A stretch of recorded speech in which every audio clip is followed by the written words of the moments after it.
Hey friends, I have another story for you by Julia Donaldson. This one is The Gruffalo's Child. It's like part 2 of The Gruffalo, and it's about his kid.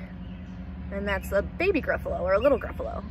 The author is Julia Donaldson, and the illustrator who draws the picture is Axel Scheffler. Okay, The Gruffalo's Child.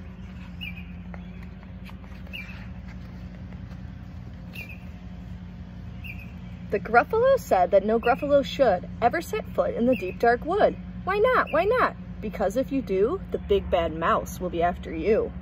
I met him once, said the Gruffalo. I met him a long, long time ago.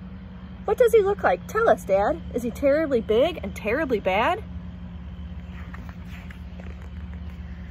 I can't quite remember, the Gruffalo said. Then he thought for a minute and scratched his head. The big bad mouse is terribly strong, and his scaly tail is terribly long. His eyes are like pools of terrible fire, and his terrible whiskers are tougher than wire. One snowy night, when the Gruffalo snored, the Gruffalo's child was feeling bored. The Gruffalo's child was feeling brave, so she tiptoed out of the Gruffalo cave. The snow fell fast and the wind blew wild. Into the wood went the Gruffalo's child. Aha! Oh ho! A trail in the snow. Whose is this trail and where does it go? A tail poked out of a log pile house. Could this be the tail of the big bad mouse?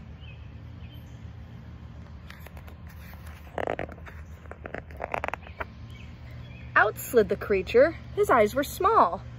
And he didn't have whiskers. No, none at all. You're not the mouse. Not I, said the snake. He's down by the lake eating Gruffalo cake. The snow fell fast and the wind blew wild. I'm not scared, said the Gruffalo's child. Aha! Oh ho! Marks in the snow. Whose are these claw marks? Where do they go? 2 eyes gleamed out of a treetop house. Could these be the eyes of the big bad mouse? Down flew the creature. His tail was short, and he didn't have whiskers of any sort. You're not the mouse, too-hoo, not I, but he's somewhere nearby eating Gruffalo pie. The snow fell fast and the wind blew wild. I'm not scared, said the Gruffalo's child. Aha, oh ho, a track in the snow. Whose is this track and where does it go? Whiskers at last in an underground house. Could this be the home of the big bad mouse? Out slunk the creature. His eyes weren't fiery, his tail wasn't scaly, his whiskers weren't wiry. You're not the mouse. Oh no, not me. He's under a tree drinking Gruffalo tea. It's all a trick, said the Gruffalo's child, as she sat on a stump where the snow lay piled. I don't believe in the big bad mouse. But here comes a little one out of his house. Not big, not bad, but a mouse at least. You'll taste good as a midnight feast. Wait, said the mouse. Before you eat, there's a friend of mine that you ought to meet. If you let me hop onto a hazel twig, I'll beckon my friend so bad and big. The Gruffalo's child unclenched her fist. The big bad mouse, so he does exist. The mouse hopped into the hazel tree. He beckoned, then said, just wait and see. Out came the moon. It was bright and round. A terrible shadow fell onto the ground. Who is this creature so big, bad, and strong? His tail and his whiskers are terribly long. His ears are enormous, and over his shoulder, he carries a nut as big as a boulder.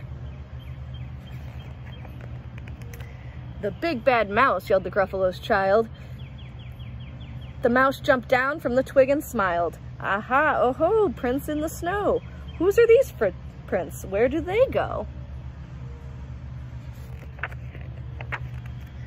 The footprints led to the Gruffalo cave, where the Gruffalo's child was a little less brave. The Gruffalo's child was a little less bored. And the Gruffalo snored and snored and snored. All right, that's the end, friends, but I just want to show you a part because it can be a little confusing. The mouse, again, outsmarted the Gruffalo's child. Well, last time it outsmarted the Gruffalo, but this is the mouse, the little mouse standing up here, but the shadow that it's making makes it look really big. So there really isn't a big bad mouse. It's just his shadow that looks really big. All right, cool. Thanks guys.